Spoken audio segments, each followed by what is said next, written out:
So,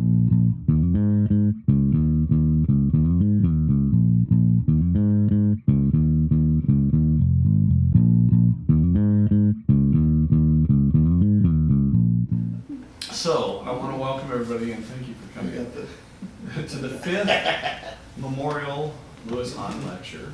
And we are extremely pleased to feature and to honor my colleague, Ken Stickers. What can I say about Ken Stickers? First time I met him was in 1990 at an SAAP meeting in Buffalo. And he was, at that time and forever, the Secretary-Treasurer of the Society for the Advancement of American Philosophy. And what I learned to respect immediately was his sense of order. Now, it's an aesthetic sense of order. It is not a bureaucratic sense of order. I learned later in my career to wonder whether the aesthetic sense of order has any connection at all to the bureaucratic sense of order as a result of Ken's continual moral approach to the absolutely insane process of bureaucracy. He continually expected people to do what they should do instead of what was in their interest. And that's how I learned to respect him. I actually wouldn't be at SIU Carbondale if not for Ken Stickers. Now that is a mixed bag for both him and for me, because when I was hired, he was the chair of the department, and he has informed me in years since that the decision to bring me in was a package deal. And I have to say that in other words, the good with the bad, and I have to say that the decision to bring Ken Stickers in was a package deal too. It just happened 2 years before I got here. And when I say the good with the bad, what I mean is that the hopelessly idealistic moral approach to the way things ought to be, as opposed to the way things are, which, as Machiavelli said, are things wide asunder. That was an old translation, but it's still true. Machiavelli says the way things are and the way they ought to be are wide asunder. Ken operates on the basis of the way things ought to be, and the way things are must conform, at least in his mind and in his own practical life, to the way they ought to be. So, without further detail, because I've already talked about Lewis Hahn, I've already talked about the Lewis Hahn Lecture, the 5th Memorial Lewis Hahn Lecture, the Foundation for the Philosophy of Creativity very proudly chose Ken Stickers to be the subject and the object of that lecture. And so he's here with you tonight. Thank you for coming, and make him feel welcome.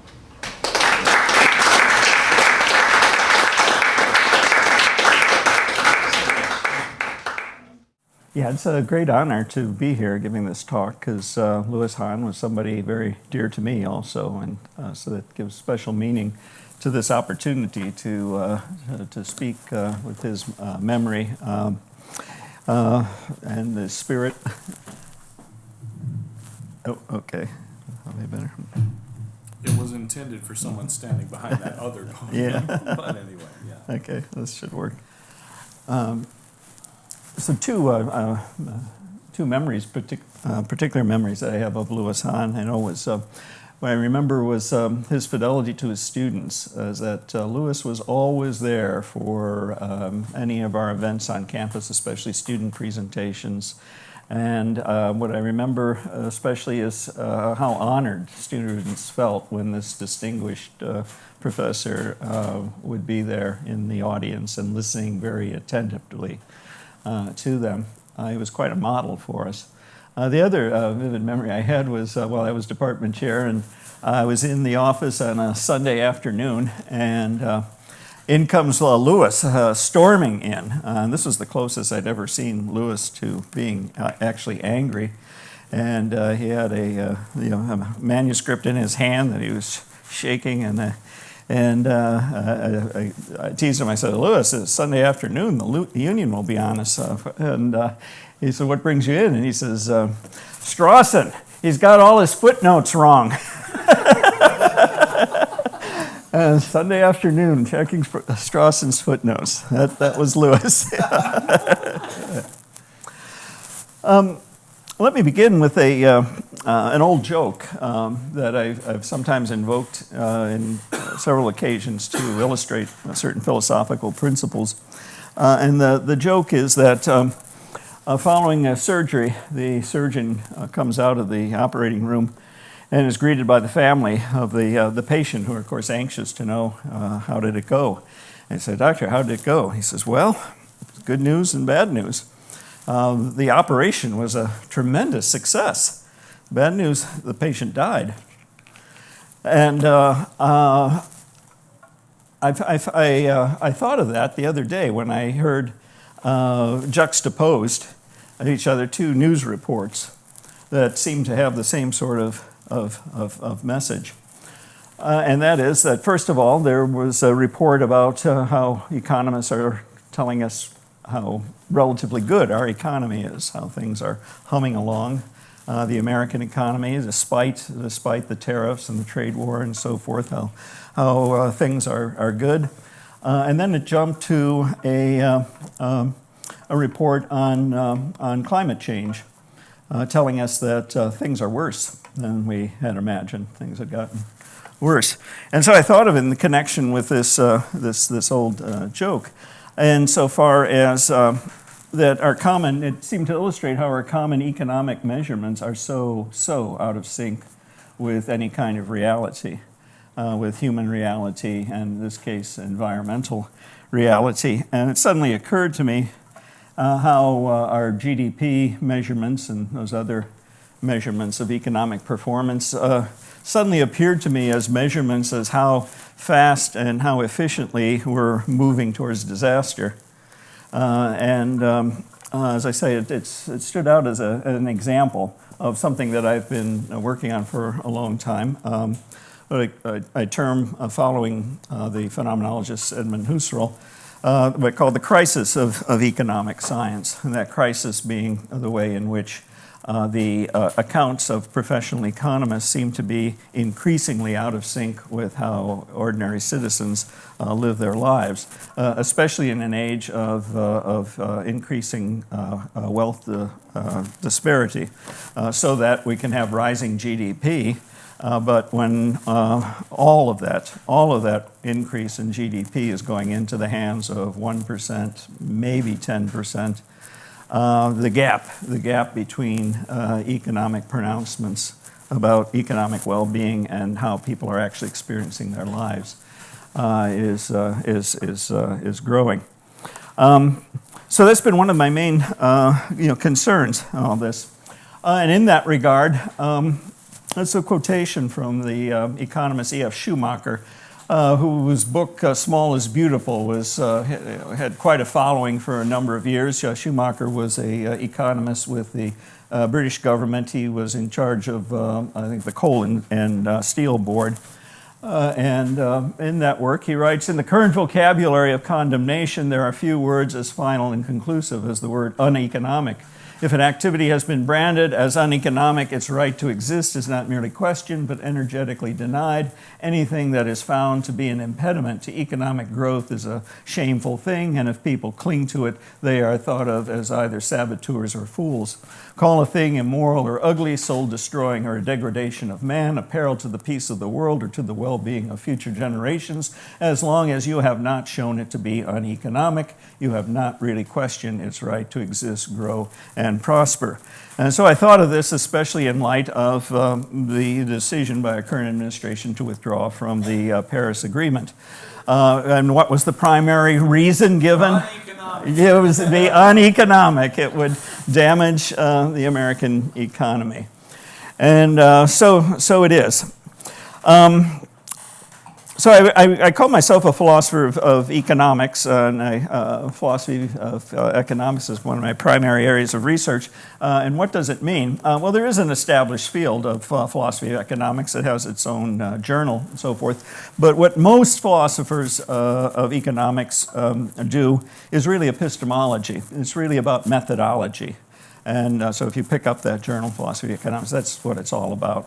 and refinement of data gathering methods and so forth. For me, what it is it's the critical examination, systematic critical examination of the various philosophical assumptions underlying any economic theory, whether it be capitalistic, Marxist, or whatever. What is being presupposed here philosophically? What are the metaphysical assumptions underlying this? What are the ethical assumptions? What are the anthropological assumptions? That is, what assumptions are being made about human nature, and so forth. And the epistemological questions I consider relatively minor in light of these other ones.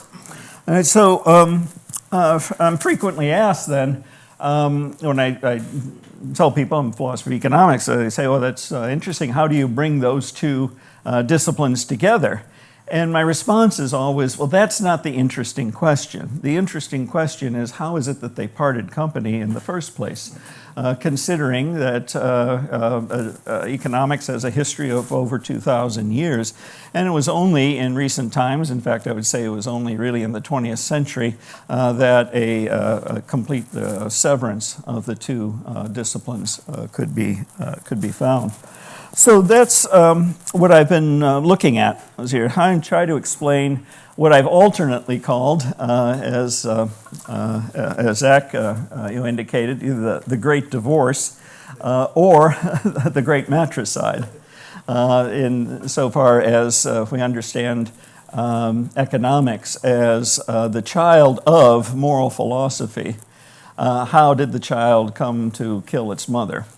One of my favorite titles for a book was by Mark Lutz, economist, called Adam Smith's Mistake: How a Moral Philosopher Invented Economics and in the Process Destroyed Morality.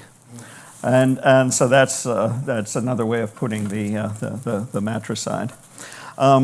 So that's one of the central concerns. How are we to rethink economics as rooted in moral philosophy or ethics, that is, as concerned with human flourishing or the human good?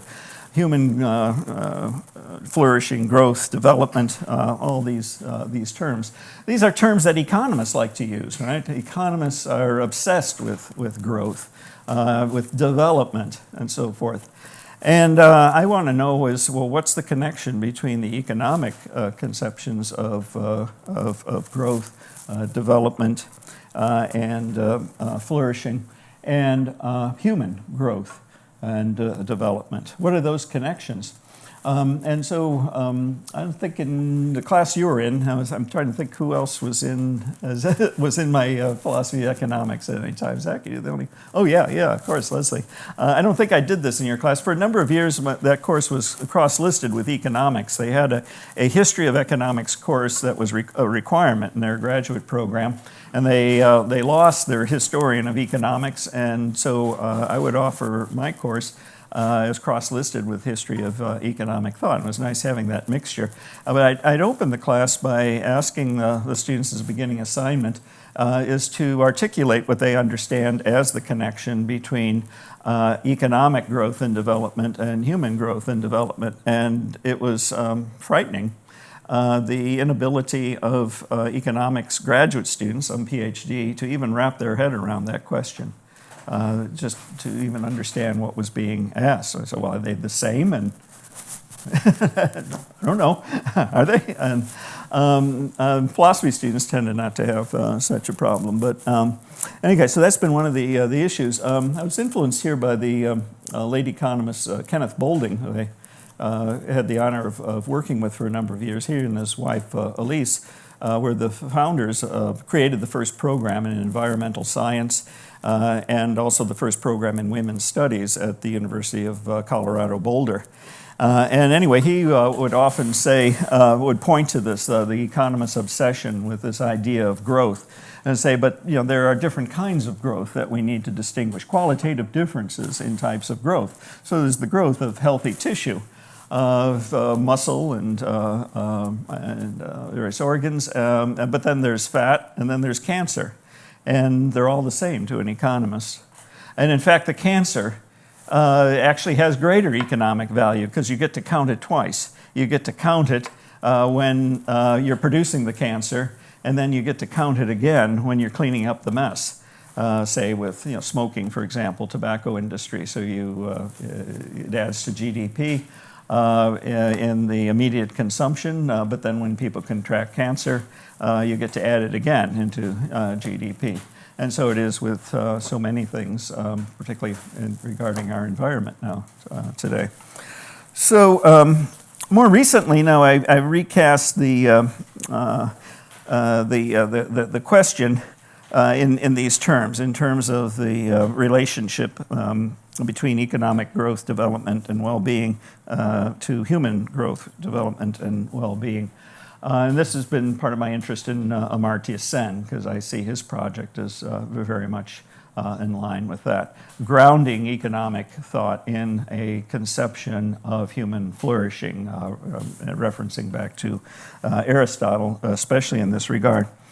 Now, my method for trying to rethink economics as moral philosophy has been especially historical in nature.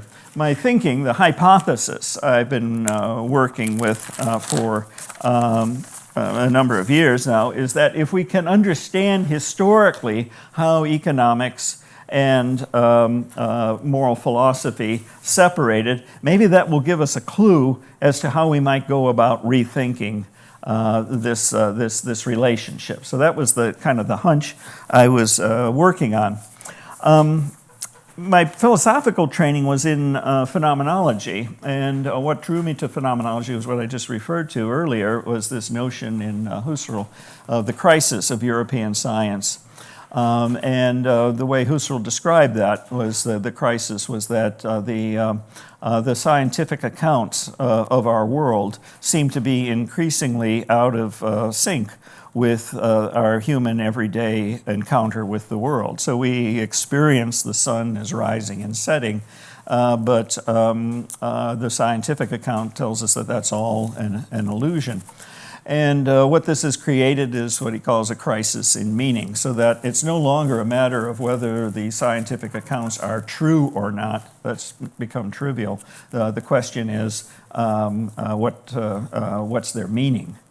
And can we live in a world without meaning?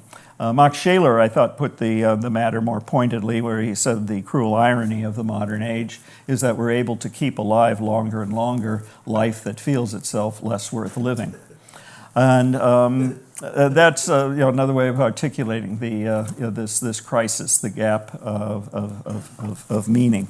Not whether these accounts are true or not, but what do they mean? So it seemed to me with economics. That economists seem to be, that their accounts of economic life seem to be increasingly out of touch with how we live life. And in fact, I observed this in three recent phenomena. First of all, the Brexit vote, the election of the Law and Justice Party in Poland, and then again with the election of Donald Trump, that in each case, this was identified as one of the reasons for the votes as they went. And that is a number of citizens saying, we're tired of politicians telling us our economy is so good and doing well. We don't experience that. And so this is a crisis of confidence and credibility among politicians and policymakers and economists. What I began thinking about these questions when I, out of frustration teaching business ethics, that I was at that time at DePaul University, yes, and the current business ethics fad, if you will, began at Loyola University of Chicago. The president, Robert Baumhart, was the one who to first initiate a program, a university program in business ethics, and some of the main figures in business ethics, Tom Donaldson, Patricia Werhane, and so forth, were founding figures in that.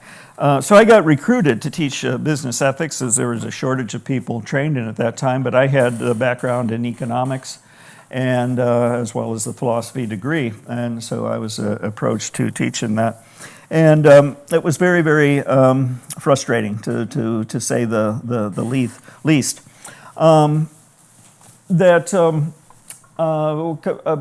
common approach to business ethics is this case study approach, which first of all is usually from the standpoint of upper management. If you were the CEO of Ford Motor or whatever, how would you respond to certain? And the students say, well, I'm never going to be in that place. And so that was one problem. But the bigger problem was the context of the cases was never called into question. What is it about this economic system that keeps producing these kinds of moral failings? Is there something in the system that encourages these kinds of behaviors?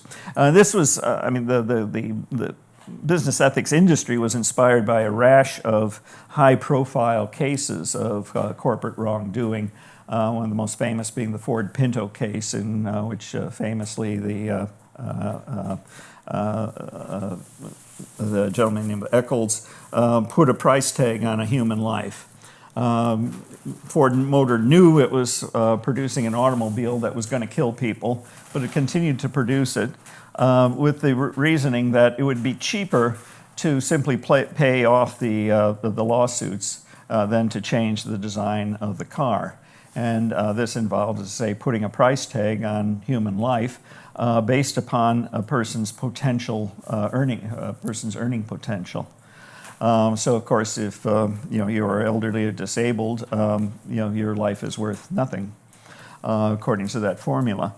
So anyway, so there's a lot of public outcry and so forth. And so I was dismayed because of this. Moreover, whenever I tried to raise these sorts of issues, anything at all, say anything that was even remotely critical of this system of capitalism, there was a knee-jerk response. Well, what do you want? Some kind of socialism? And so that immediately, it called to my attention the way in which this capitalist-socialist divide has frozen our imagination, appalled by the inability to think outside of that stale dichotomy. So I began to strategize. How can I begin to dislodge some of these fundamental assumptions that my business students were bringing to the class? I mean, they believe that that supply and demand curves came down on the third tablet or something.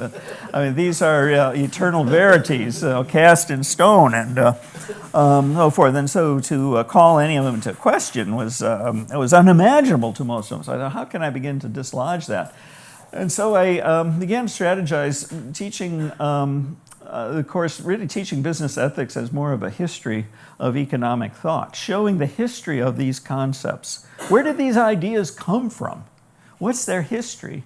And if students could see that these ideas have a history, then maybe there'd be the realization that these are human constructs, that these are human inventions for trying to make sense of human living and human life. And perhaps that would maybe free the imagination a little bit to think differently.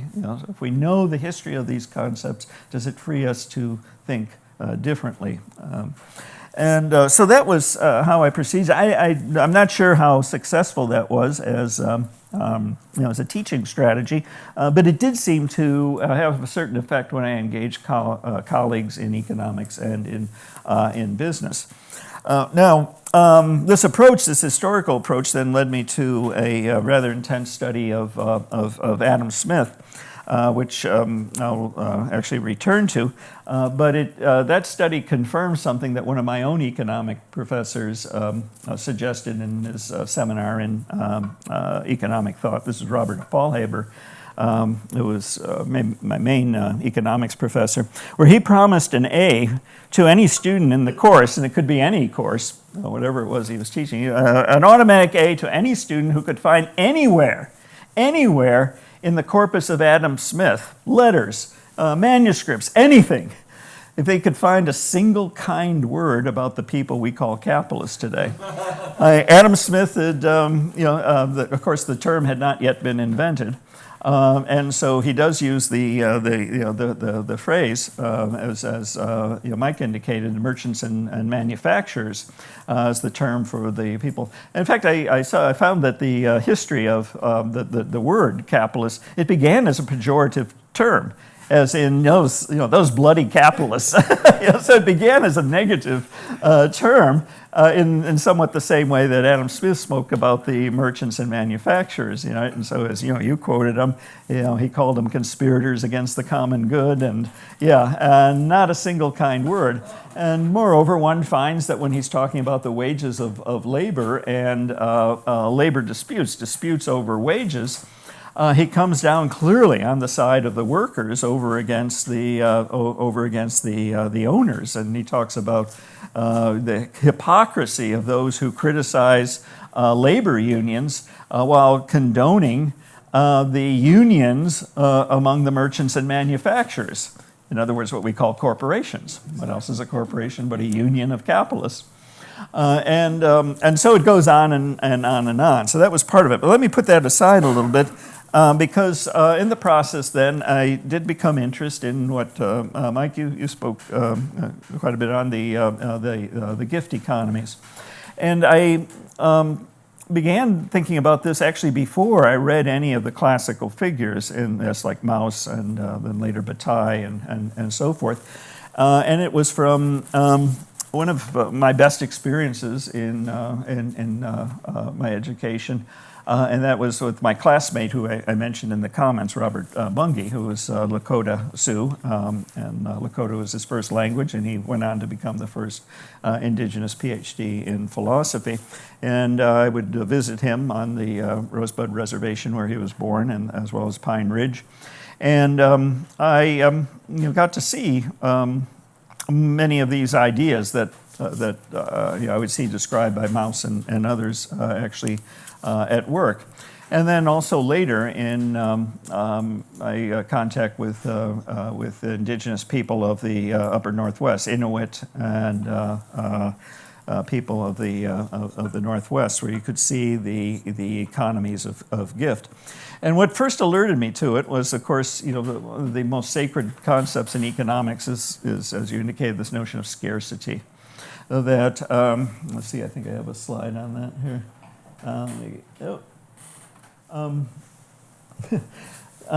It was Lionel Robbins, the economist in the 1930s, who really cemented the idea of scarcity as a fundamental concept of economics. And here, from his work there, here we are, sentient creatures with bundles of desires and aspirations, with masses of instinctive tendencies, all urging us in different ways to action. But the time in which these tendencies can be expressed is limited. The external world does not offer full opportunities for their complete achievement. Life is short, nature is niggardly. And I wrote in the comment, in the margin of my book, life really sucks, doesn't it? And that's the fundamental conception of life for the economists, that our desires and wants run ahead of what nature provides. So I had this in the back of my mind as a student of economics, and I encounter the indigenous people of the Americas and then later on elsewhere, in which there's the persistent celebration of the bountifulness of nature. And I found this is very puzzling, because these are people who seem to have so much less than what we in the cities and so forth of America have. How could it be that people celebrate the plenitude of nature? Which led me then to what I came to call the pre-theoretical ontological dispositions, or, borrowing a phrase from Ernst Cassirer, feelings for the world. In Cassirer's book on the Renaissance, he talks about how the Renaissance ushered in not only different metaphysical and cosmological views, but entirely new sensibility towards the world, which I've come to call a pre-theoretical disposition, in the sense that I don't know how you argue about it. And I think this came up in the earlier discussion. I mean, if somebody, a sense of the world is one of insecurity, the world's never giving me what I want, whereas somebody else experiences the world as overflowing, continuously overflowing, and is generous. How would you argue that point? It's simply a disposition we find ourselves. It's a mode of being in the world, if you will, a way in which we find ourselves in the world. And I'm not sure how you would ever argue about it, which is why I call it a pre-theoretical disposition. So I began to line up the various differences between the assumptions of orthodox economics and those of the gift economy. So we begin with the assumption that human wants, with the orthodox economists, human wants are infinite, nature is niggardly, as that quotation from Robbins indicated. Therefore, relative, at least, as opposed to absolute, scarcity reigns. The problem of economy is one of scarcity, and you find in numerous economic textbooks the discipline of economics being described as the management, the efficient management of scarcity. So this idea of scarcity is so embedded in the foundations of economics. And moreover, when I started to question this assumption of scarcity among economists, the conversation almost immediately shut down. So I knew I'd touched a nerve. I said, I'm onto something. that these people are so adverse to even questioning this sacred assumption. And then it was later that I discovered that there's a whole body of literature about this, beginning especially with the classic work of Marcel Mauss, The Gift. And then later on, Bataille and the anthropologist Marshall Sahlins. In the gift economy, nature being is experienced as plentiful, as continuously overflowing itself. That there's a feeling for life itself as a gift. And I think, did you quote the elder that who said something like this? I made some stupid comment. He says, "Oh, there's nothing around here." This was up in the Northwest Territories, and I made some stupid comment to that effect, and I was immediately rebuked. He says, "On the contrary, everything is here." And then he went on to make that comment. This day is a gift. Who am I to bemoan or complain if I don't have it tomorrow? Such a different sensibility. So the problem of economy for Bataille is the same as the problem of religion. That is, what is our proper response to plenitude, the gift of being? How does one give proper thanks?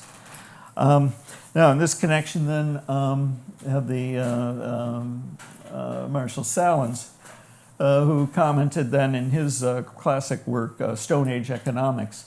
Modern capitalist societies, however richly endowed, dedicate themselves to the proposition of scarcity. Inadequacy of economic means is the first principle of the world's wealthiest people. So he points to this irony. The concept of scarcity, the idea of scarcity, was invented by the wealthiest people the world has ever known. Very peculiar irony. Then the distinguished Harvard economist Stephen Margolin goes on to say, in mainstream economics, it is axiomatic that wants are unbounded. Unbounded wants are the root of scarcity, and scarcity is the keystone of economics. Scarcity, in turn, causes rivalry. Division of the economic pies is normally treated as my blood or thine, which is Robbins' phrase. So it's my blood or thine, rather than as a moral issue. And what he suggests is from this idea of scarcity that this leads to the conception of human nature as self-interested, that in the face of scarcity, we're locked in this competition over scarce resources. And competition is the way of the world. It was by contrast then to gift economies. I don't think I had another. No, I didn't have another slide before that. The motive for exchange then in orthodox economics is, as Smith tells us, and the passage you quoted about the baker, is it the baker and so forth, that we exchange on the basis of self-interest. I get what I want, you get what you want. Deal. Right? That the self-interested desire to acquire is the basis for exchange. And the conditions of relative scarcity lead to competition, acquisition, and exchange. Whereas over in the gift economies, the economies of the gift, as the Great Spirit has been generous with us, this was how an elder of Lakota elder explained it to me. As the Great Spirit has been generous with us, so we are to emulate the Great Spirit by being generous with one another. So this expresses itself in gratitude for being, and plenitude is the basis for exchange, rather than scarcity. Now, behind this then is notions of the self, anthropological assumptions here, whereas over in Orthodox economics, we operate with what is often described as an atomistic self, an autonomous essence or portable essence that can be moved around without identity being changed, an autonomous essence whose identity is independent of others. The core of who one is unaffected by others, as manifested in the famous "I think, therefore I am." That personal identity or self is established then on the basis of difference, which is typically hierarchical, because difference almost immediately becomes hierarchical. So different from means almost immediately, what's stronger than, smarter than, faster than, and so forth. And that is how we tend to formulate our personal identities. I am who I am on the basis of how I am different from others, and generally that means in a hierarchical way. Such an atomistic self then is threatened by relationships. Self-interest and altruism appear as contraries. Within the gift economy then, the relational self, I describe as a relational self, relationalist ontology of the self. The self is a location within a network of relationships. Some of you may know the famous saying, comes out of African cultures, "We are, therefore I am." That one is a place within a network of relationships rather than an atom, a grain of sand on the beach. That the self is constituted, sustained, and nurtured through relationships. So relationships are nurtured. That one self is nurtured through relationships, whereas the Western distinction between self-interest and altruism makes no sense. I tend to think that this is what Adam Smith was referring to when he talks about self-interest properly understood. Smith always qualifies self-interest with this expression, self-interest properly, but I don't know anywhere where he's explained what he means. And I think he means something like this. That is, self-interest properly understood is self-interest understood as entwined in a network of social relationships, in a network of interdependence. And it's unenlightened self-interest or improperly understood self-interest that imagines that we can somehow survive and thrive as this atomistic individual, without need of others. Or at least that's how I think he's alluding to, particularly in light of all he makes of sympathy and the nature of sympathy, or the all right, so going back to Adam Smith. So, I first turned to Adam Smith, but then I thought, well, wait a minute now, there's more history here. And so I kept going back. I went back into the ancients, into medieval thinkers and so forth, and then I kept pushing it back into the archaic economies here, mainly as a result of my experience with my colleague Bob Bungay. But Smith remained a center of analysis here. But let me say that my attempt to understand the history of how it is that economics and moral philosophy parted company, there's two strands of analysis. The one is historical and the other is theoretical.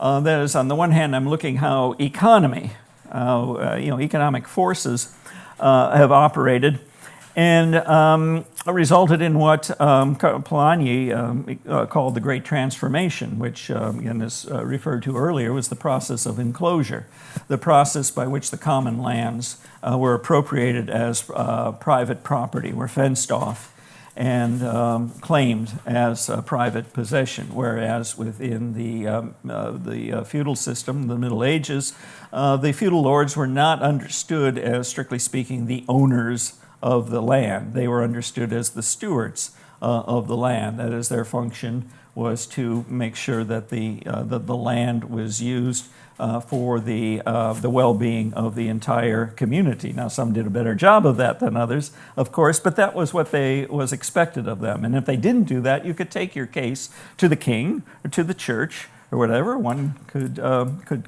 protest that. But now, with enclosure, we have this radical upheaval. And some of my favorite accounts of that, some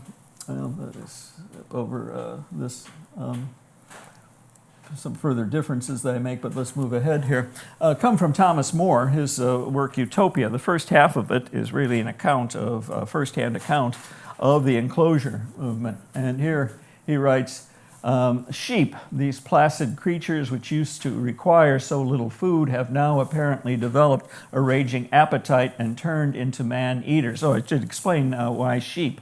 Well, that's what's motivating. That's what's motivating enclosure. Is that wool is the hot commodity for exchange on the continent.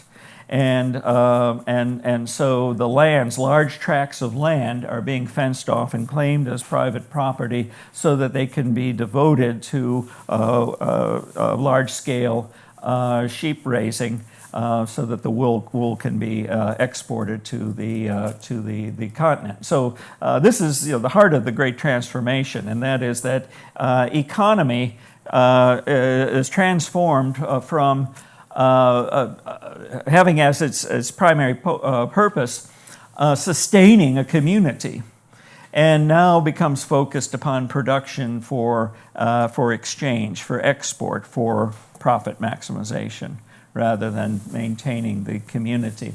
And so More would even say elsewhere, the sheep are devouring the peasants.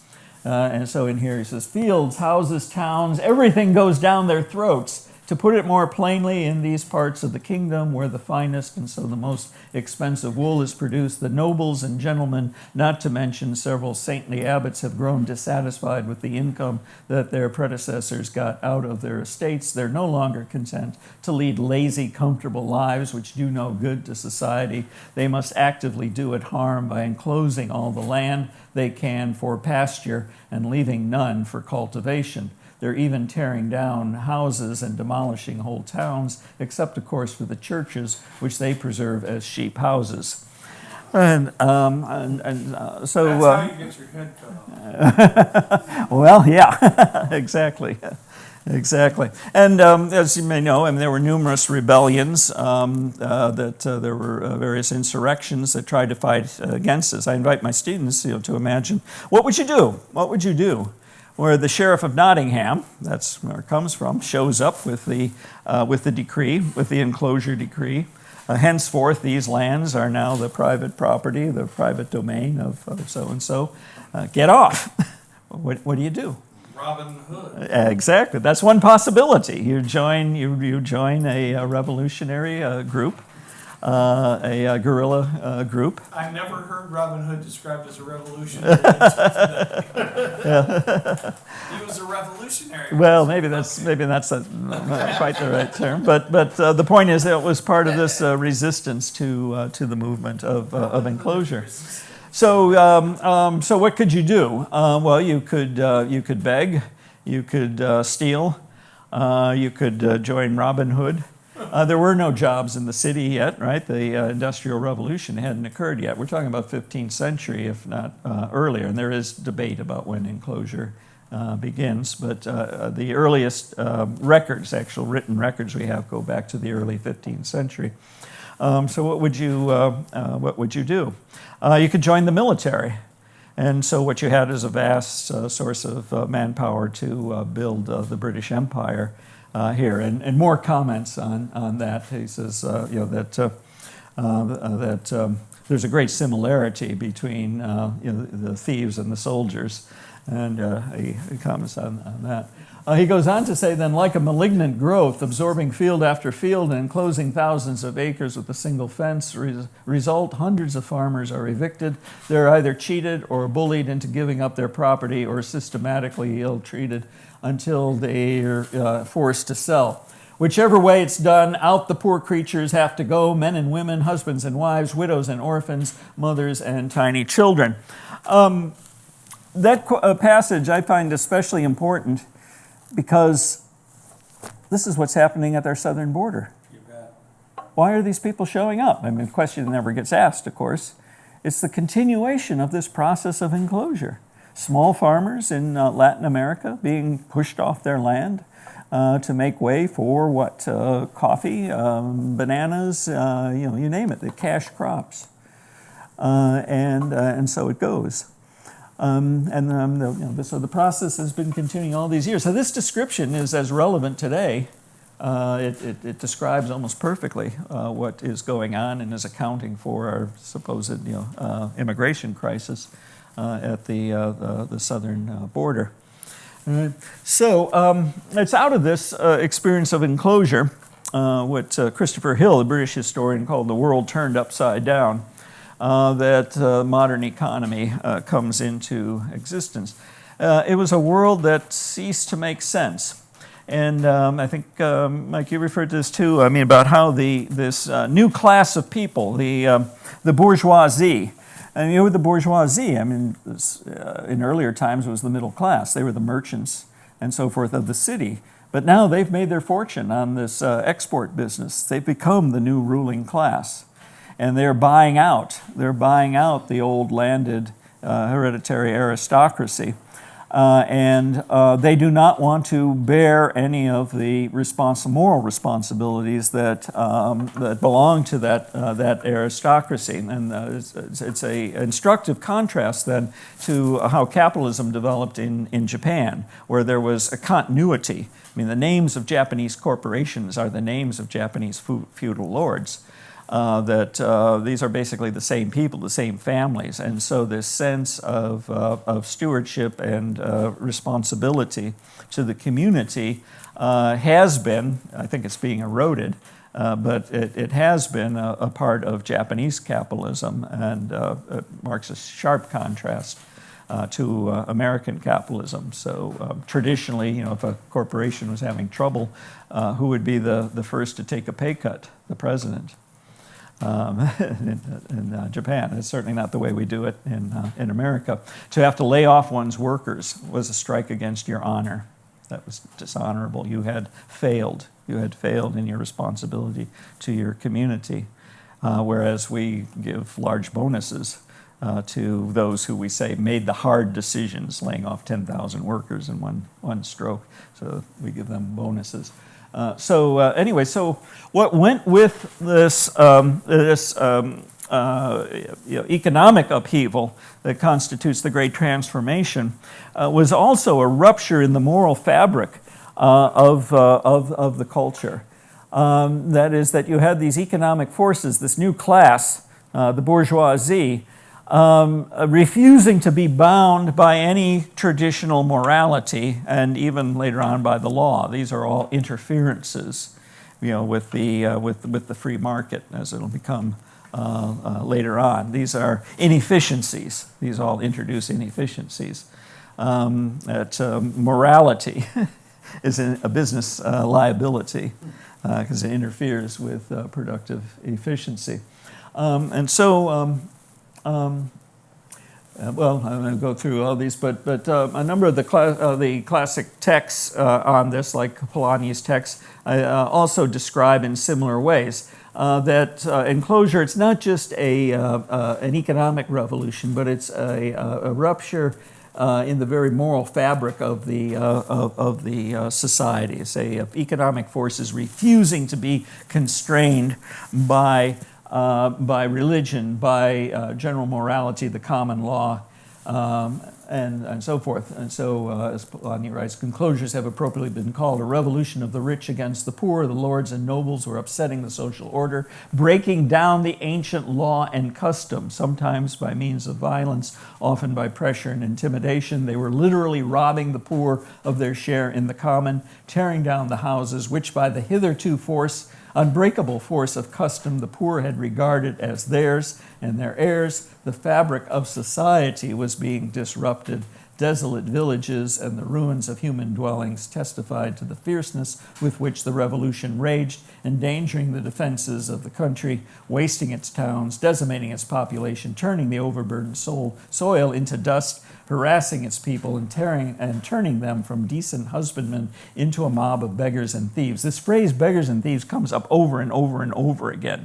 The peasants have been turned into roving bands of beggars and thieves. Heilbronner quotes Queen Elizabeth I returning from a tour of the kingdom, and she's horrified. She says, "What's happened? What's happened to our land? It was the envy of all Europe. Our peasants were the most prosperous. And they've all become beggars and thieves. What's happened?" It seemed like overnight, this dramatic transformation. So again, my point is that it was not just a radical change in the structures of economic production, but it was also this radical rupture in the very moral fabric of the society. Heilbronner makes a similar statement. Tawney describes enclosures as acid dissolving all customary relationships. But this is one of my favorite passages, and in fact, it was the one that made me see this aspect of enclosure. They say it wasn't just about changes in economic relationships, but it was about the very moral fabric of the society being transformed and ripped apart. This is from Werner Zombart's Der Bourgeoisie. Those who believe that the giant capitalism is destroying both nature and man cannot but hope that he will be captured and put within bounds that restrained him of old. Some people indeed expected to overcome him by appealing to ethical principles, i.e. business ethics. Right?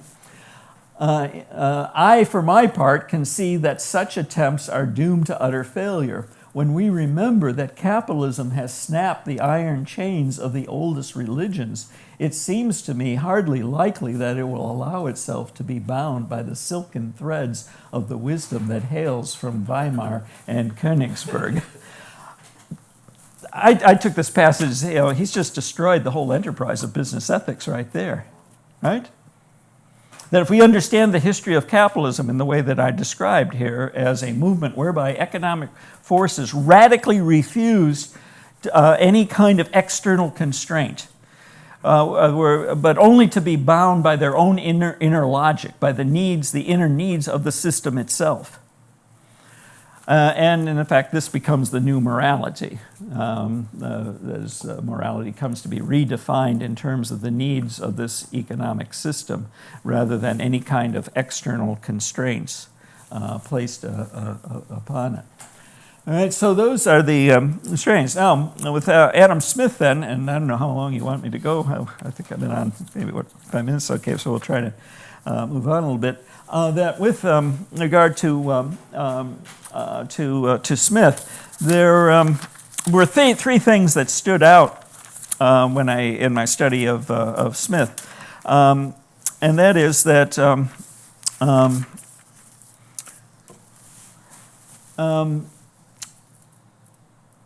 well, one was that this wasn't the Adam Smith that was reported in economic textbooks, first of all, as I alluded to earlier. One of the other things was the question I asked you: what happens to virtue in all this? And in the theory of moral sentiments, Adam Smith says virtue is an ornament. It is not necessary for a just society. All right? So there's this long tradition that we can trace back at least to Plato, Plato's Republic, that suggests that prosperity, economic prosperity, is built upon justice. That's one of the basic arguments of the Republic, correct? I mean, remember how the discussion begins with Socrates' encounter with Cephalus, the successful businessman, and he's asked the question, "What's the greatest benefit that you've derived from your wealth?" And he basically says, "Well, it allows me to be more honest, to return my debts, in short, to be a more just human being." And I see the Republic then as an extensive refutation of Cephalus's claim. He says, no, you got it all reversed. It's not that prosperity is the foundation for justice, because it's basically a luxury. In other words, if I'm wealthy, I can afford the luxury of being just to people. I'm not as motivated to lie and cheat and so forth. I have no reason to do that. And Socrates is saying, no, you got it all in reverse. That prosperity is built upon justice, that a prosperous society requires division of labor, and that means coordination of those different functions. And that's what justice is. Recall that he describes justice as a kind of harmony, not justice as fairness as we get later, but justice is a kind of harmony. So Adam Smith thinks of justice that way, and as indicated, I read. Did you make that point exactly? I read no, you make that, Mike. That Wealth of Nations is really a treatise on economic justice, because the main benefit that Smith claims for this system that he's describing is that it will be more just in the distribution of goods than the most benevolent king or sovereign as possible. The invisible hand, which is clearly the hand of God, there's no question about that, does a better job than the most wise of leaders. John Maynard Keynes would later say that with Smith's system, moral philosophers could take early retirement. We don't need moral philosophers. We got the invisible hand, and so it was. So with Adam Smith, the question of justice. So he, like Plato and those in the classical tradition, by that I mean ancient and medieval thought through Thomas Aquinas and even later, all concurred on this point, that prosperity is built upon justice. And so in the theory of moral sentiments, Smith says justice is the central pillar that upholds the whole edifice of society. Take it away, and it all collapses into atoms. And so he's in agreement with this. But then the question comes, well, how do you get a just society? And as you indicated, that for Plato and through the classical tradition, it's through education. You cultivate virtuous leaders, the philosopher kings, and it's through virtuous leaders that you get a just society. But what if the virtuous leaders are not to be found? What's to happen? And Smith, he comes along to say all's not lost. And he proposes something that I think in the earlier times would have seen impossible, that you can have justice without virtue. How can that be? Enter the invisible hand. And so I see Smith as marking the end of the whole virtue tradition of ethics. I may recall Aristotle's famous formula for an ethical life: doing the right thing for the right reason. All right, so it was this combination of both outcomes, consequences, doing the right thing, but then for the right reason, intent, having right intent. And it seems to me it's Smith then that fractures the tradition of moral reasoning in the West into these two competing camps: utilitarianism, which is concerned only with outcomes, with results, and deontological ethics of Kant, concerned only with intent. In fact, one of my sabbatical projects was to look at to what extent was Kant influenced by his reading of Smith. And that was an interesting story. He read him very, very carefully.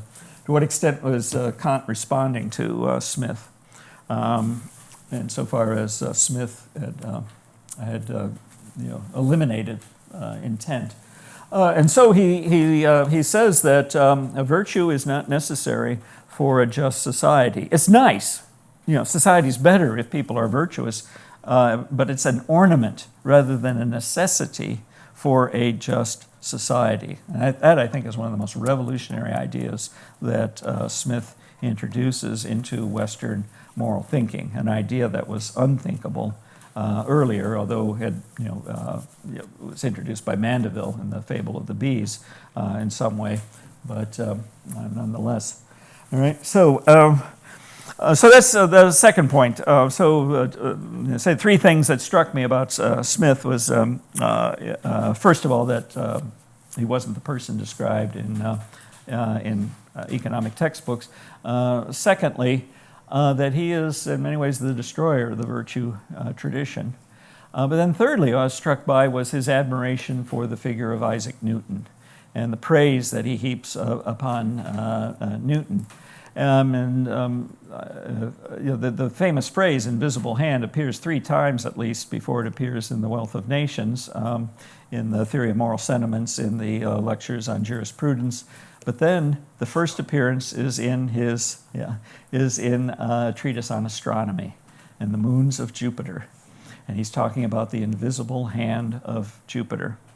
Okay, so what is he attracted to in Newton? First of all, gravity, the idea of gravity. And so I always invite students, look very carefully how often Smith introduces the metaphor of gravity to describe the functioning of the market. Prices gravitate to their equilibrium point and so forth.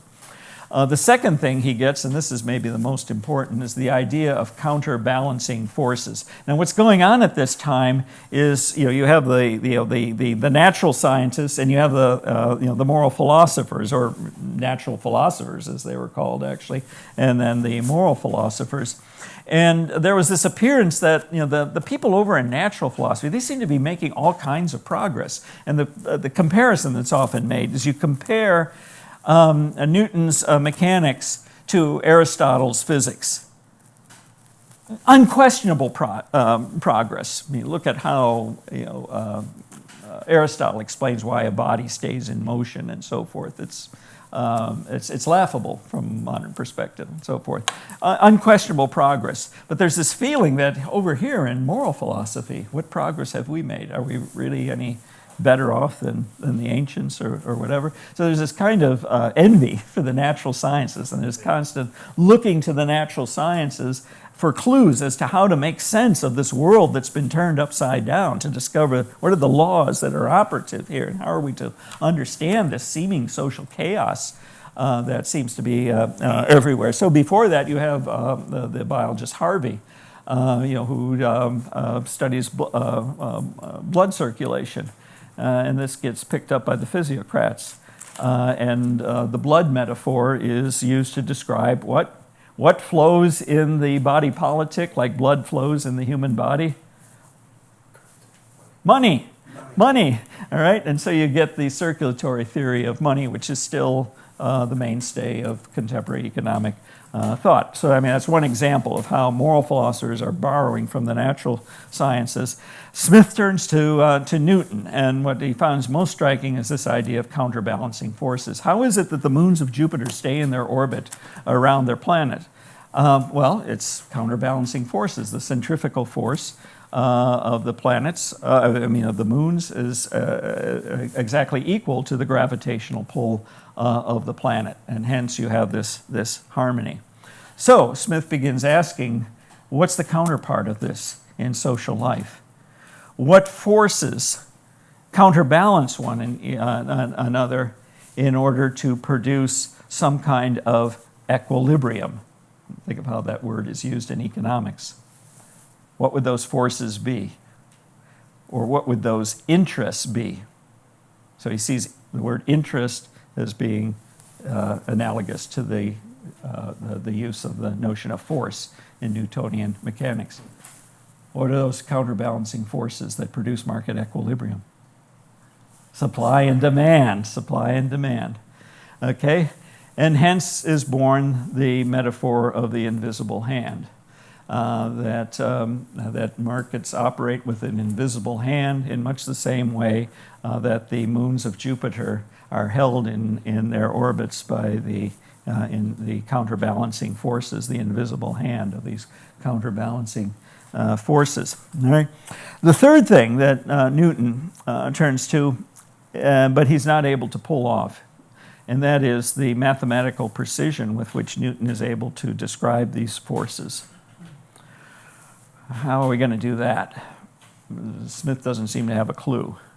Along comes Jeremy Bentham, who puts forward the idea, the theoretical possibility that we can assign mathematical values to human utility, which he identifies, of course, with pleasure and happiness. He says those three terms are synonymous, utility, pleasure, happiness.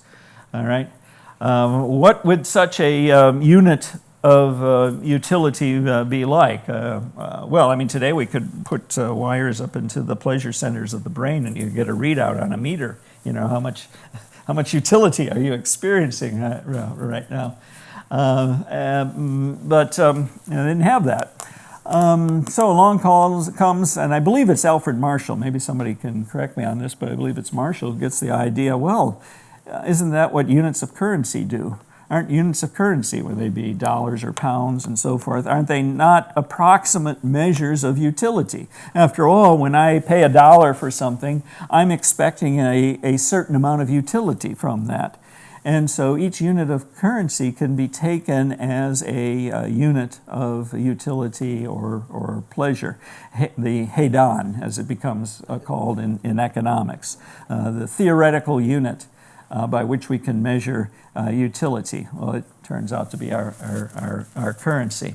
And hence you have this move to make economics a full-blown science, modeled upon upon Newtonian mechanics, and so you have. And so in the 19th century, you have the idea that as these mathematical methods are being perfected, that economists have made ethics into an exact science, and that they have displaced the moral philosophers. So moral philosophy in general, becomes identified with metaphysical speculation about the ultimate ends and purposes of things, final causality, whereas we true scientists are concerned only with empirical observation and simple causal explanation, which is to say efficient causality. And hence we start to see this rupture between economics and moral philosophy, but it's really part of a broader rupture between philosophy and science, we come to know of as science today. So there's two ways of looking at this process, and I'll close on this note.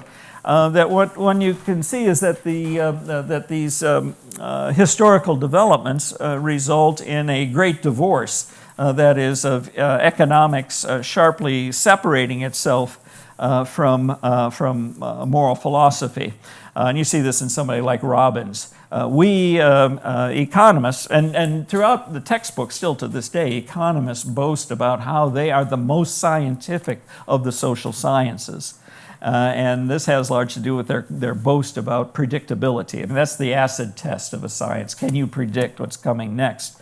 A lot of their wind got taken out of their sails with the 2008 financial crisis, right? Because none of the orthodox economists saw that one coming. But nonetheless, they still make this claim to be the most scientific of the social sciences, and a lot of that's based upon the power to predict. And so it was Robbins here again who created this sharp wall between economics and moral philosophy. Economists study objective, empirical data, and you philosophers, moral philosophers, you talk about subjective values. So you have the fact-value dichotomy, which Hilary Putnam wrote very nicely about. In fact, he gave one of the lectures in his book, Collapse of the Fact-Value Dichotomy, here at at SIU when he was here.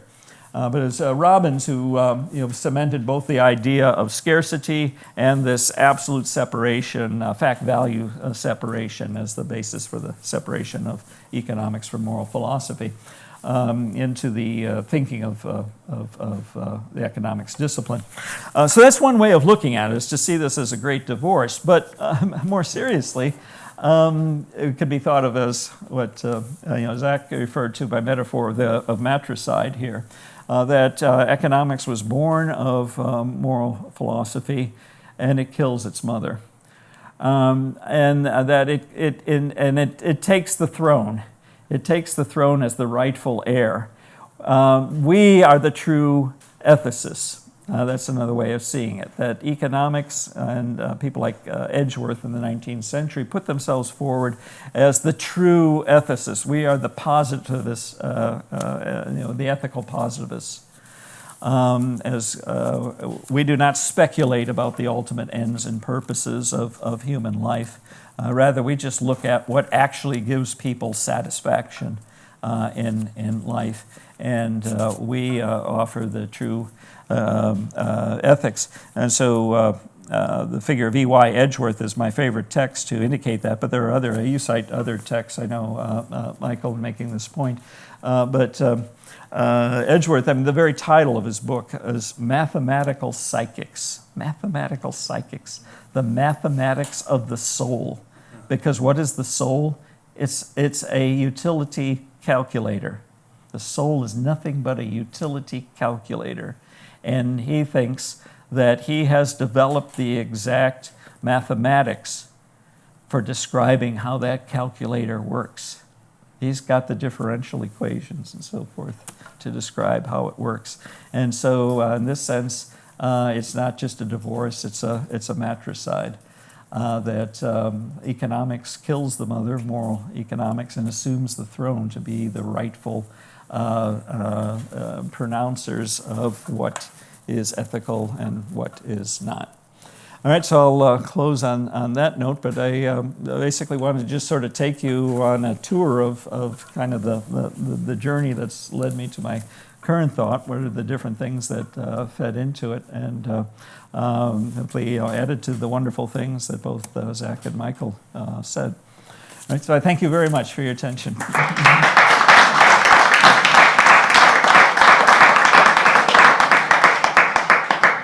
So, gentle people, shall there be some questions for Professor Stickers? David has a question. Okay, so I was wondering to what degree it could be problematic that there's not dialogue between the philosophy and of economics and modern academic economics, because when I think of economics and kind of the work being done, there's been, since Robbins, there's been multiple revolutions in the way economics is done. Yeah. In terms of now, for example, the latest one being the empirical revolution, and with people a lot of times, what economists for the most part are doing, and that's kind of the most influential things, are things that have nothing to do with even money necessarily. Things, empirical revolution, looking at questions like, if you increase the training level of physicians, how does that affect the amount of opioid deaths, or something like that? And so that's something that doesn't really that's something that's not advocating for the morality of capitalism. Let's say that a lot of the work that's kind of being done in economics right now doesn't necessarily advocate for the morality of capitalism. It's using these tools that are definitely thought of by economists as very mathematical and scientific, perhaps, but applying those to questions like that, or applying them to looking at a recession in Pittsburgh and how does that affect the death rate of infants. And so in work like that, there's nothing about that that says our goal is growth, and that's the most important thing. And there are all these branches of environmental economics, health economics, and things like that, which aren't making these moral claims. And to what degree should economists, instead of doing something like that, instead be spending their time on looking at these the ethical questions of whether capitalism is justified at all. I'm sorry, the question is there relevance? I mean, is that? I think the question is, Mhm. to what degree is it problematic that that kind of, that the philosophy of economics, as you described it, and academic economics don't seem to be in dialogue with each other? Yeah. Well, this was my huge frustration. In fact, I gave up on philosophy of economics for a period of time there, I think almost 10 years, because I had been banging my head against the wall trying to create dialogue between philosophers and economists, and both were kind of snooty towards the other.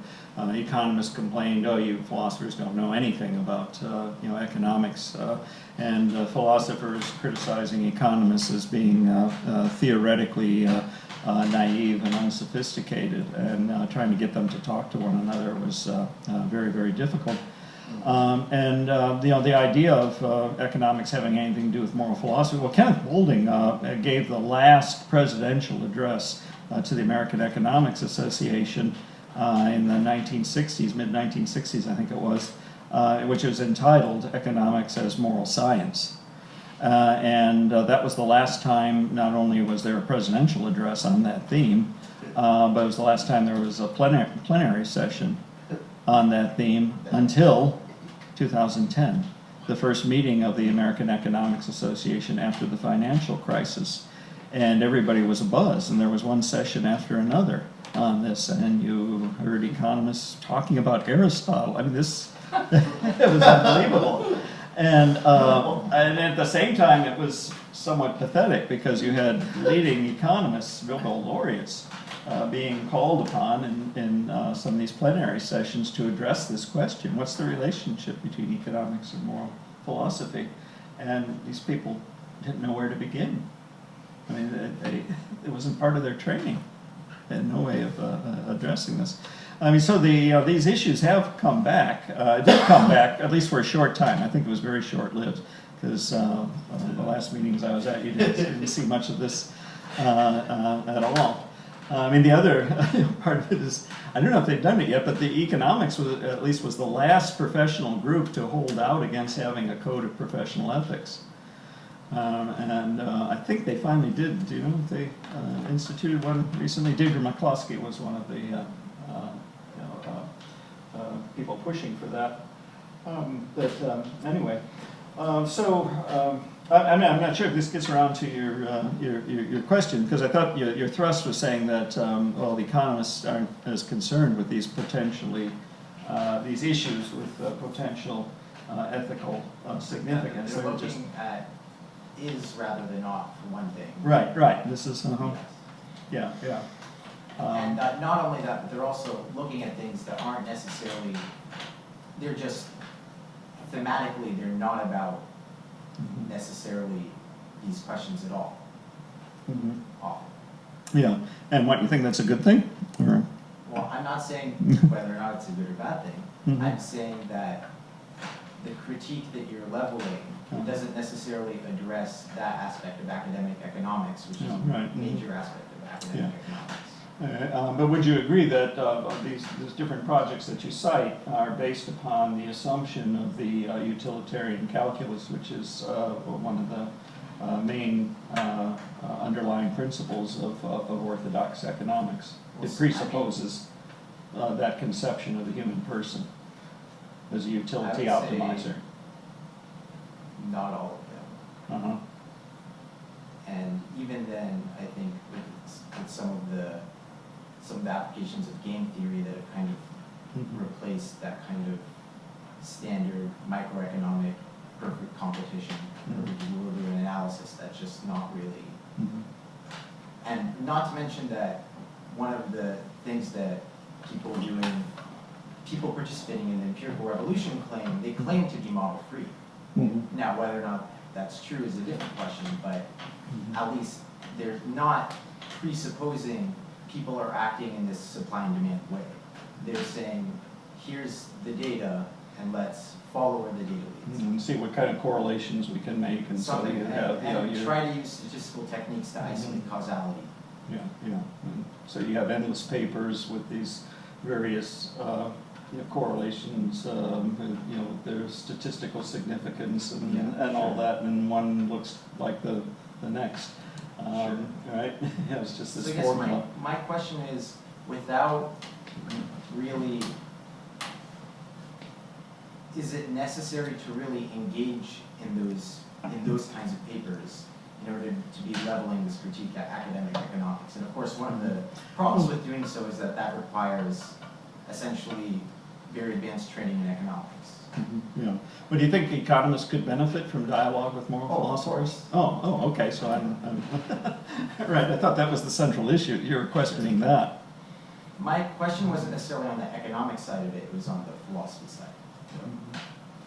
But whether philosophers would benefit. Well, not even necessarily just from dialogue, but also from digging deeper into modern economics with or without the dialogue. To really be digging into what's happening in academic economics, whether or not economists are participating in that conversation. Yeah. Okay. Other questions? Yeah. I have a related one. I love that this somber quote has been hanging out for the last half Oh, hour. yeah, don't you love It's that? really great, yeah. Yeah.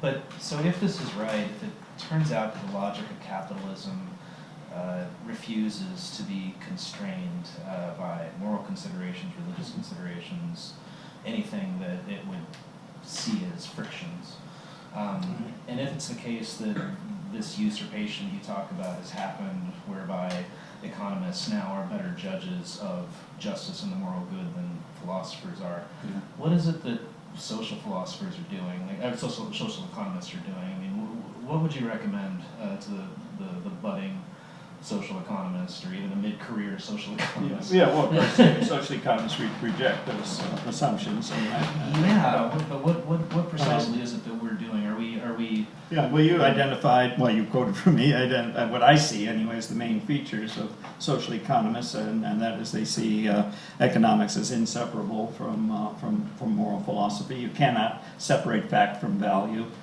You cannot separate the normative from the empirical. Yeah. I mean, that's something philosophers have known for a long time. Right? Yeah. No, my question's a little different in terms of impact. I mean, who's listening to us? Mhm. I mean, I love your work. I love this talk. It was great. But in terms of actually touching or moving the levers that need to be moved, I mean, yeah. What do you recommend? I know that you have radical tendencies. I want to know.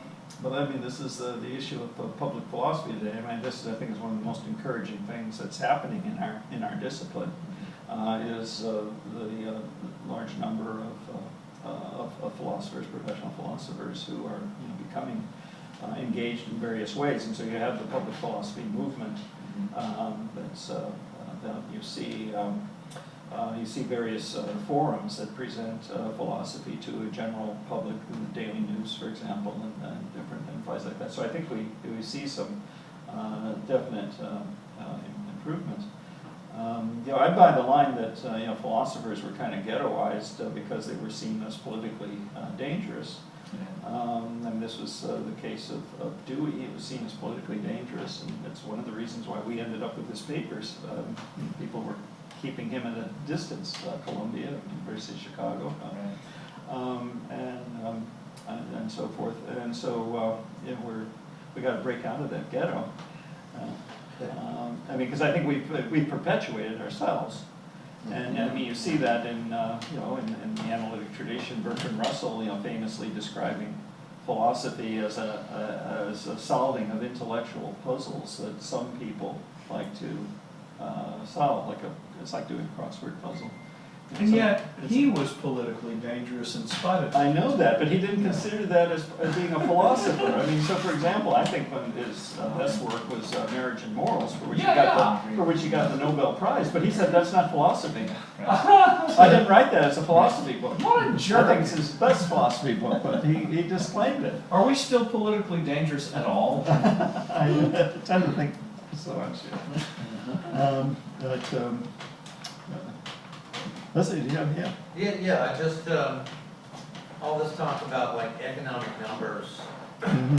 and whether or not an economist can figure out some kind of a model, maybe for sustainability, for example, which is just, it seems like an impossible problem for sustaining the farming of planet Earth when we ought to, for biodiversity's sake, there's some elements where economics at least should suggest that things ought to be let alone, and I just wonder, if they're, because we fish down the food web and we just deplete these regions, and there's no, how would you call it, like an economic benefit of rehabilitating it once you, deforested, the cost benefit analysis really, it seems like the idea is to just extract the things that are free, and then once they're gone, so what, right? And I just wonder if that's kind of talked about in the moral conversations that you're I'm sorry, let's talk about one more time. Okay, yeah, so sustainability. Yeah, okay, well. Okay, so there's an element in sustainability where, the idea is to figure out how much we need and then kind of maintain that, right? But that kind of maintenance doesn't really allow for the consideration of biodiversity. It really looks at the world more as like farm Earth, and I just wonder if there's any kind of moral conversation going on where we can look at it in a different way, where we're allowing things just to kind of to thrive. Because of our disengagement, or Well, because, there's, I guess, a moral quality of life, some reason why we should allow creatures on planet Earth to not be accounted for in an economic calculus. Okay, yeah. Sure. Schumacher was, I think, one of the earlier people to rail on that, to talk about how we treat natural resources strictly as income, and to rail about that, about how we fail to take into account environmental consequences and so forth in our economic consequences. And moreover, yeah, it shows certainly a definite weakness in the utilitarian model, right? Because how do you account for things like biodiversity and so forth? You also caused me to remember, though, another response I got. I told you, when I say in philosophy of economics, please ask how do you bring those two together. Well, the response I did get once was, which of those two is more out of touch with reality? I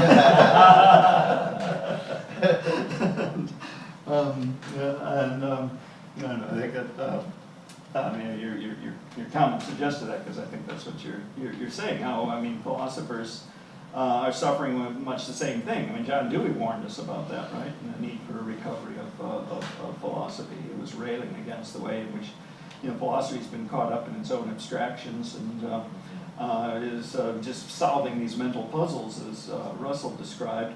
And it needs to become more engaged. But what I'm saying is, I think economics has detached itself from everyday life. I've found this question, what is the relationship between economic growth, well-being, and development to human growth, development, and well-being? Often a good starting question to get the conversation going, because I can make the next point. If you can't answer that question, then economics falls apart. There's no point to it. Right. If it doesn't ultimately address human well-being, then what do the numbers mean? What do all these numbers mean if they don't in some way reflect on that? And so, yeah. Okay. Yeah. Question. Sorry, formulating this. I was wondering if you had heard of this. There's a new consulting group that they just got several rounds of big funding called Philosophical Applications. And it's a bunch of philosophers, Thomas Nagel and other people from Harvard, Yale, Stanford, who have, they want to have impact as philosophers.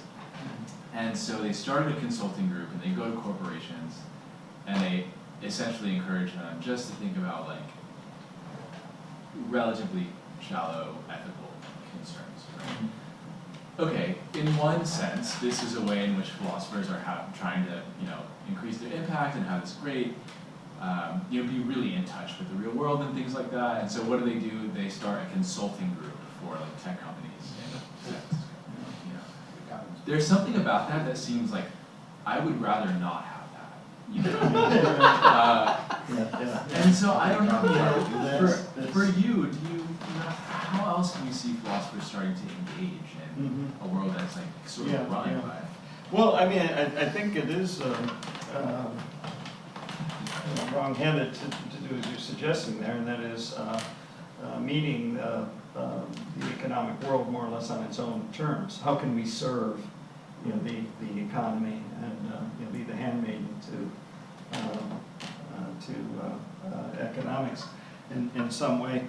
I mean, I really think, I think you quoted one passage on that. I think one of the most important things we can do is try to remind people of those things in life that are above price, right? I mean, in the world of the capitalist world of economics, everything has a price. Let's say human life, as in the case of the Ford Pinto case. And if we can, and I think, with the artists, the poets of the world, remind people of what is in life that has no price, is above all price. I think that's maybe one of the greatest services we can do. Rather than, I say, become consultants within this world of hedonistic calculus. Who's going to hire us to tell them that things are beyond price? Well, no. There's subtle ways of doing that. I mean, as a teacher, I think we all operate with a certain kind of faith that the students we have and so forth will in some way take something of what is derived from class and it will transform in maybe subtle ways the way in which they interact with their world. And so forth, and sometimes you get confirmations of this. Were you a classmate of Ari Weiss? He was also a double major, philosophy economics. He's doing wonderful work in development economics in Africa and so forth. He writes me occasionally about how his philosophical study has been so important for the work he's doing there. And so you get those kinds of things that once in a while that confirm your faith that somehow this all matters, that this has a ripple effect somehow in the world, that you've awakened people's moral, aesthetic, for that matter, sensibilities, and have helped them to transcend this world in which, say, everything has a price. Do you have other suggestions? Or? Not yet. I'm always astonished by the places in which I run across philosophers. When I was doing co-op development work in Seattle, I went in to see a finance officer at a bank. I come walking in, and he quickly hides his copy of Habermas. And I said, "Is that Habermas?" You mean he hides a copy of Habermas? Well, he didn't know who I was. I guess I would hide Habermas for different reasons. Yeah, right.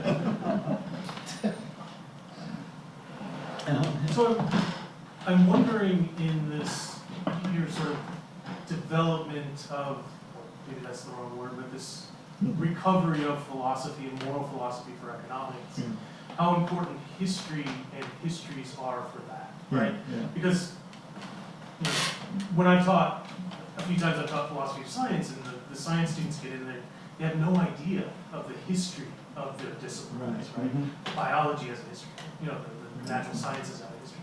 So I'm wondering how important history and what kinds of history are for this. Extremely important. I indicated my method has been primarily historical.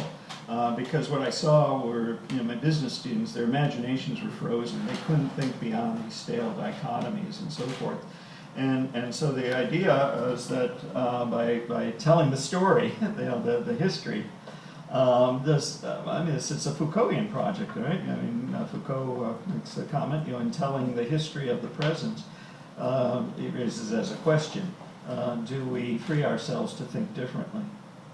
And that's sort of the way I see things, is that by telling the history, by seeing that these constructs, these concepts, let us say, which are taken as eternal verities, like laws of supply and demand and so forth, and you see they have a history to them, you see that they are human constructs. They were invented to serve human purposes.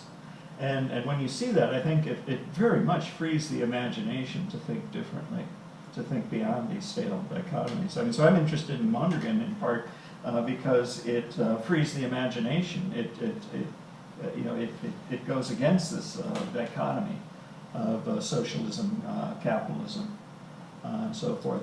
And similarly, I say, so history, I think, is extremely important in freeing our economic imaginations.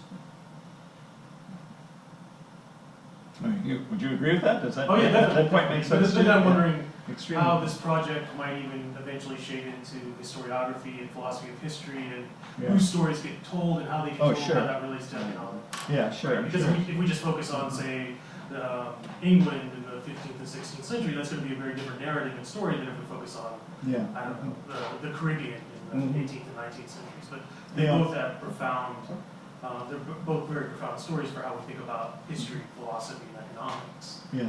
That are intertwining these various disciplines and these various stories. Yeah, I mean, the very spirit with which I made my comments tonight were in the spirit that this is my latest version of the story. This is how I tell the story of how economics severed itself from moral philosophy. But it was with an invitation. You got another story to tell? You know, is there another way of telling this? And so that was the spirit of it, was to invite others who are interested and know something about this field to tell their own stories. So one more question. David, you have a question? What should academic economists do in their professional work? What should they do in their professional work?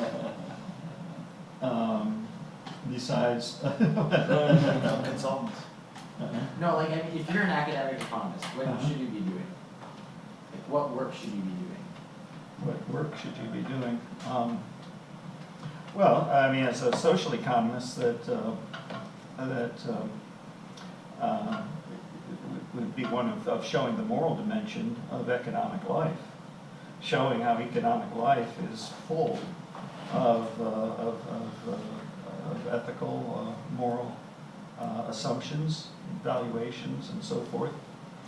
So it's a matter as of well as economic- being an empirical science. That's how I defined social economists. They see themselves as being both empirical social scientists and moral philosophers, and that these need to go together. That moral philosophizing needs to be constantly informed by the social sciences, as John Dewey also taught, and that an economics that imagines that it can sever itself, can be value neutral and purely empirical, that's an illusion. That's an illusion. You use the phrase economic life, Uh-huh. which I don't believe I've ever actually heard as a sort of a unit before. Economic life, as associated with economic theory, is associated with economic analysis. Mhm. The question is what is economic life? I'm not remembering exactly the context in which I used it. Well, but- no, you just said Yeah. it, so that an economist should look at economic life. Okay. Uh-huh. And that's, to me, that's a very powerful combination of words. I don't know exactly what it means, and I don't know what you mean by it, but it seems to be something more concrete than economic analysis, than Yeah. economic theory, and it has something to do, I mean, heaven forbid, with action. Right. It has right. something to do with action in the world. Not that I want to be from Mises or Hayek or something, but there is something like economic life, Yeah. which is like Maussian exchange.